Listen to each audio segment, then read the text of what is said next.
How are you? Thank you so much actually for joining me today in this particular broadcast. And today is very special, just like every other day. And I want to tackle on one very key important topic and the procurement cycle or the procurement profession, which is called the procurement return on investments. Basically, we're just borrowing from the finance aspect where we look at the return on investments. There's also the famously known as the ROI.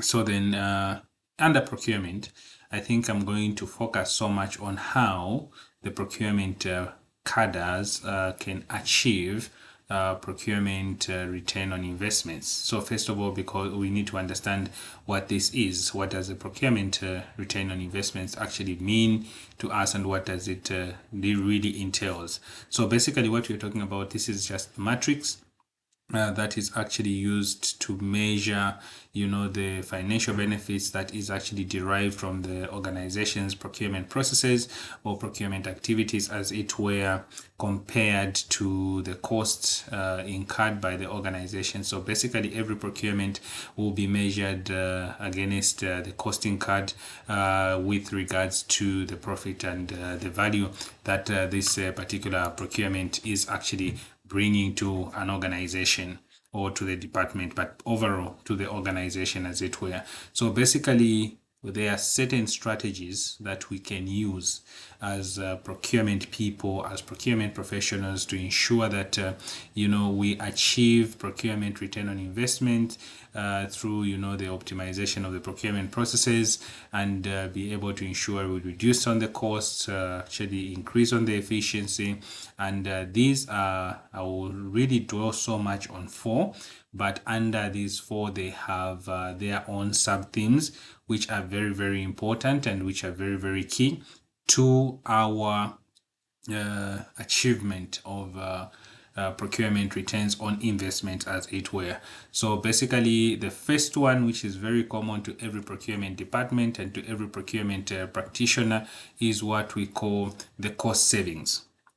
Then so today I'm not actually defining what the cost saving is, so I'm focusing so much on how, or yes, basically on how we can be able to achieve this, because we are talking about how we can be able to achieve procurement return on investments, and these should be reflective even on our reports, as it were.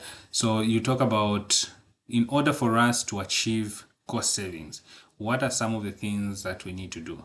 Number one, we should be able to ensure that under cost savings, we negotiate with the suppliers and the vendors.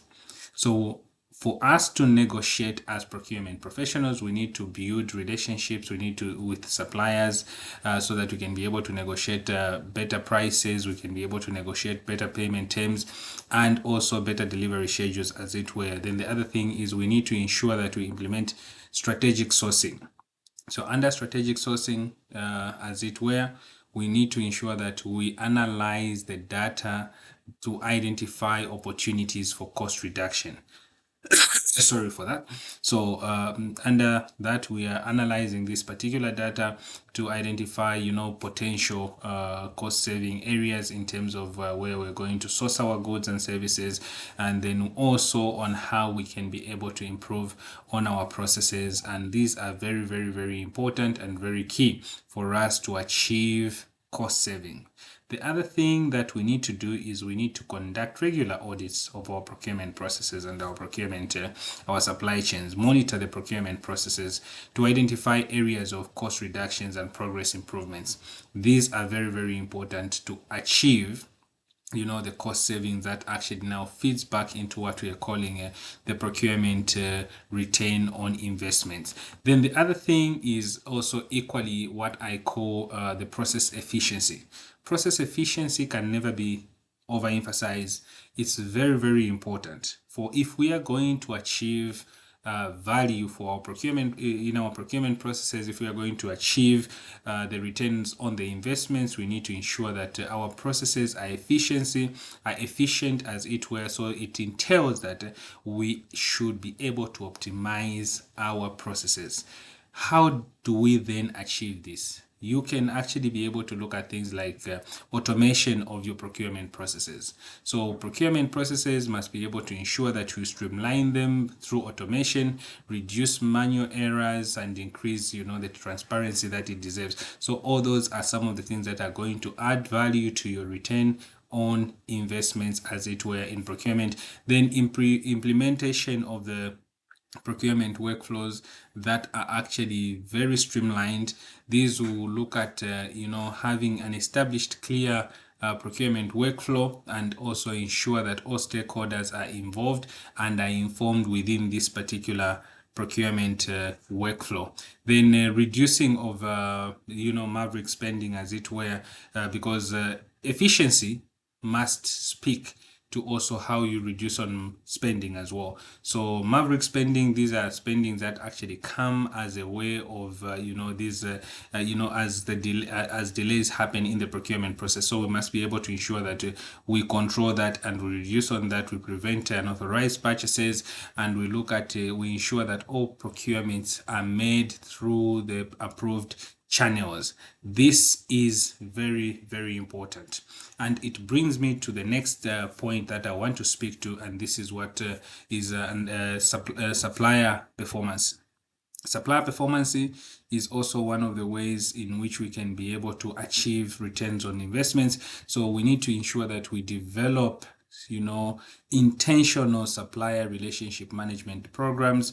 As procurement people, build strong relationship with suppliers to improve communication and be able to reduce risks, as well as increase innovation in the suppliers that we are dealing with. Then the implementation of what we call supplier performance management system. Just like any organization has got a performance management systems, we should be, as procurement people, be able to develop a supplier and management system, a supplier performance management system that speaks to how we monitor the performance of our suppliers, identify areas of improvement, and provide feedback, as it were, to our suppliers, and also equally allow them to be able to give us feedback. And under the supplier performance, we can as well look at excuse me. We can as well look at conducting supplier regular audits. So these audits are very important because they help us monitor the supplier compliance to our internal policies, to the laws that are actually governing the procurement processes, and also issues of contractual obligations, and basically, like I said, the legal framework. So this is very, very key if we are going to achieve procurement return on investment. And also, lastly but not the least, is what I call innovation and value creation. So innovation and value creation, I'm actually an advocate of procurement research, and I believe in innovation if we are going to be able to add value to our procurement processes, and also to our procurement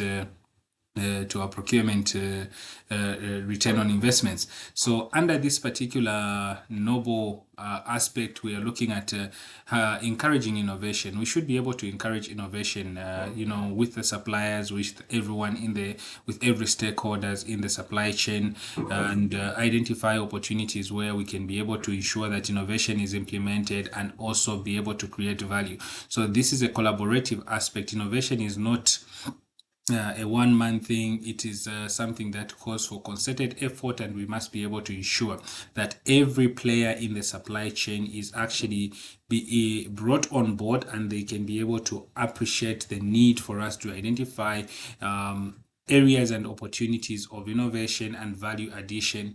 Then we need to ensure that we implement procurement innovation programs that are aimed at encouraging innovation, that are aimed at encouraging people to come up with new solutions, new ideas, and all those issues. Of course, it can be argued that we are operating, more especially in the public sector, we are operating in a very restrictive or prescriptive environment, where the legal framework that is actually there would not be able to provide room for innovation. But within the restrictive means of the legal frameworks that we have, for example, there are also other alternatives and other ways in which we can navigate through the laws and while remaining compliant with the laws and the demands of that particular laws, so that we can be able to ensure innovation is actually put in place. Some of the things that we can look at is reverse auctioning. Some of the things is what that we can look at is different types of tendering methods and all those issues,